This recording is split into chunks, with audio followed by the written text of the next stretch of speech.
George H.W. Bush, the 41st President of the United States, has died at the age of 94. He served from 1989 to 1993. Though George H.W. Bush was director of the Central Intelligence Agency for only a short time, from January 1976 to January 1977, their headquarters building in Northern Virginia is named after him. Next, on Real America, a video tribute to President Bush created by the CIA for his January 2016 visit to their headquarters to mark the 40th anniversary of his tenure as director. Titled, "I Want This Job, George H.W. Bush and the CIA," this 13-minute program was recently declassified and released by the CIA.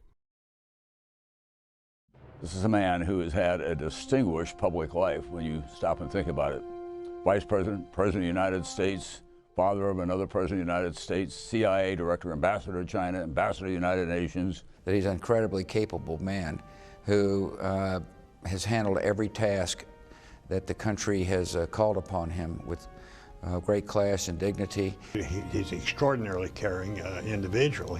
He's the most considerate and kind and thoughtful person I've ever known in my life. And you can talk to a lot of people about George H.W. Bush and they'll all tell you the same thing.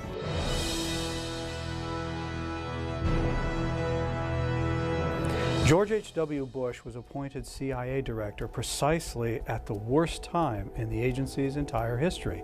This was a particularly tough time because the CIA was under extraordinary attack. You'd had the church hearings, the Pike hearings. The CIA was held in minimal low regard around the country because of the nature of those hearings. It was a really tough time for the agency. Well, this made all the papers. We were the nation's villain, I guess. This is the story of a 30-year search by U.S. intelligence agencies to perfect mind control. It was a terrible time. Congress had it in for the agents. Why did you do this? Why did you do that? We found this. Tell us about that. Does this pistol fire the dart? Yes, it does, Mr. Chairman, and a special one was developed. As a murder instrument, that's about as efficient as you can get, isn't it? It is a weapon, a very serious weapon. In 1975, George H.W. Bush was the senior U.S. representative in Beijing when President Ford asked him to lead CIA. Bush was a loyal public servant, highly regarded, but he was also a politician with political ambitions. And this appointment posed a problem for him. His friends and political counselors advised against it. I felt that he ought not to take it. I thought he was sort of being consigned to political oblivion. But he said, listen, Jimmy, he said, this is an important job. It's a job I want to do. It's a job the president wants me to do, and I'm going to take it if I can get confirmed. I'm doing a lot of briefing, reading some of the hearings from previous directors, questioning rather soft compared to what I expect I'll be running into. It's funny how the mail reflects the different moods. Some say they're shoving you into a meat grinder, a dead end, getting rid of you politically. We don't like it. Destroy you. Others are saying they think it's great. I'll be damned if I know right now which is which.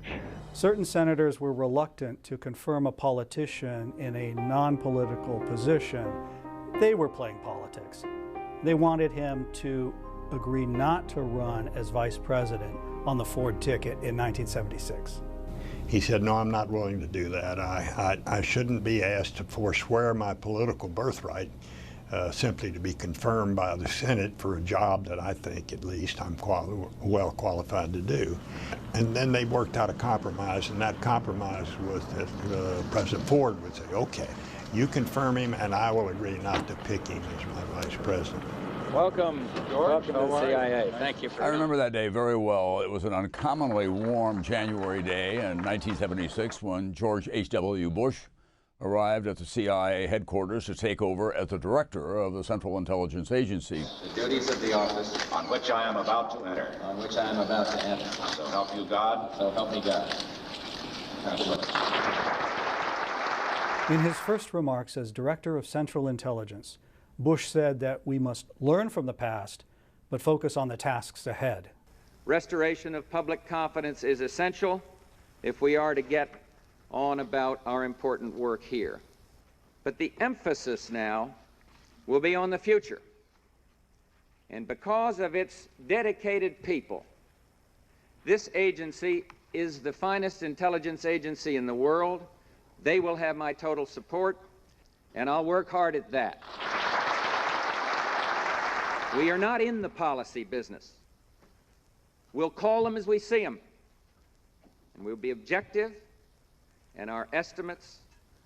I'm determined to protect those things that must be kept secret, and I am more determined to protect those unselfish and patriotic people who, with total dedication, serve their country, often putting their lives on the line, only to have some people bent on destroying this agency expose their names. This must stop, and I'll do my level best to play a role in that. I want this job. I want to do it well, and I'm proud to be a part of the CIA. Thank you very much.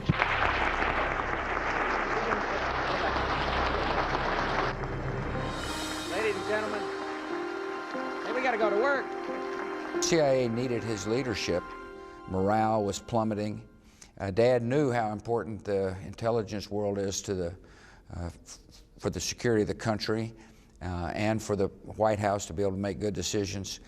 He also knew how to boost people's spirits, and turns out he was a perfect fit for the job. That was the essence of George Bush and how he did things. He was not out to upend the agency. He was there to help heal it. It was important to end it, and he ended it in a graceful manner, a deliberate manner, to say, enough, we need to move on. George Bush came in at a very difficult time for the agency, and I think he had a calming effect. I think he felt like he had to prove to the agency that he was one of them. He could have had an office right near the president, but he said, no, I'm not going to take an office in the old EOB. I'm going to take an office at Langley because it's important for the crew out there to see me as one of them and to know that I've got their back. And George Bush is nothing if not loyal. He believes in loyalty up, loyalty down. He would actually go visit people in their offices, coming to see the analysts, the case officers, the real people, the little guys like me, that makes the agency work. And he wanted to tell us the message is nobody's going to mess with you anymore. What is happening here is I'm getting my 20-year pin. It's not a medal or anything, it's just my 20-year pin. Well, usually you got it from your division chief. This is from the Director of Central Intelligence. That's the kind of thing he did. That helped the healing right down to the first floor. He's a good manager. He hires good people, gives them the authority to get the job done, and then expects them to do the job. And that, after all, I think is what leadership is all about. He shares credit, takes blame. He won't compromise the principles that he thinks are important in order to advance his own career. People like working for him because they like him. People's morale changed because we knew he was in charge and we knew he was going to defend us, and he did defend us a number of times. Bush was not only winning the confidence of CIA employees, he was raising public confidence in the agency by speaking out very frankly about the realities of intelligence. Do you think Congress has the authority, should have the authority to release secret material? No, I don't. Why not? I don't think that any branch, that the legislative branch of government should unilaterally be empowered to release secret documents. I simply don't feel that way. We cannot run an intelligence business on that kind of basis, and part of it's secret, and I'm going to see that it stays secret. This is the character of this man. That's when he says, I know this is right. This is the right thing to do. He understood the importance of the intelligence community and the importance of good intelligence. And that 1 year, unfortunately, went by so fast, but it made such a difference because of him and his personality. I think we expected him to be continued in office because we thought he'd done a good job. So we were disappointed. Bush was CIA director for only 51 weeks, but he left a lasting impression on CIA as he went on to be vice president and president. He always valued the range of CIA products, especially the PDB, the President's Daily Brief. And everybody associated with the vice president's office understood the value that he put on those intelligence briefings. And as a former DCI, the importance that he attached to those briefings. One of the most fascinating aspects of the job was to be briefed by CIA analysts on any subject that the president wants to learn about. I learned that from my dad. You would not find an instance, in my view, in the 12 years that he was vice president and president, that he did not have his morning briefing from the agency, and he really valued that. Former Director Bush never forgot his time at CIA, and the agency didn't forget him. When he came back, he was a rock star, and he came back often. Always. He always came back. He always came back to see us as vice president and as president. And he obviously, wasn't forgotten. That sign outside, that's a tribute to George Bush as director. In 1999, legislation was passed naming the CIA compound after George H.W. Bush, and the agency made it a special occasion. I know that I speak for every man and woman in this place today when I say, welcome home, George and Barbara Bush. It's great to have you back. Just this past weekend in my hometown newspaper, in fact, a CIA official was quoted as saying and speculating as to what kind of response President Bush would receive today. It will be like Elvis has returned. The king is here. And as many of you may not know, he was also the first agency head to take the employee elevator to his office every morning rather than the director's private elevator. Thank you for those overly kind remarks. And I would have used the other elevator, but I was here such a short time I didn't know it was there. They hid it from me. I told Barbara that all of this hoopla was a little overwhelming, and all I can say is that the gratitude in my heart literally knows no bounds. I left here some 22 years ago after a limited tenure, that my stay here had a major impact on me. CIA became part of my heartbeat back then, and it's never gone away. It is an honor to stand here and be counted among you. Thank you very, very much. He's later said on many occasions that it was the most engaging time he'd ever had in public service. He loved being the director of the CIA.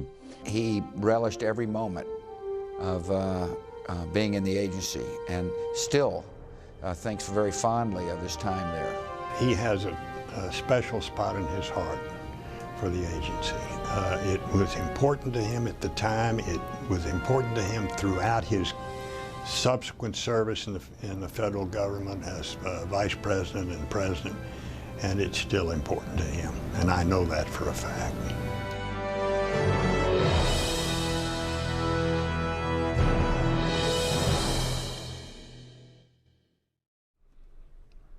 And we are back live now in New Orleans with more from the International Conference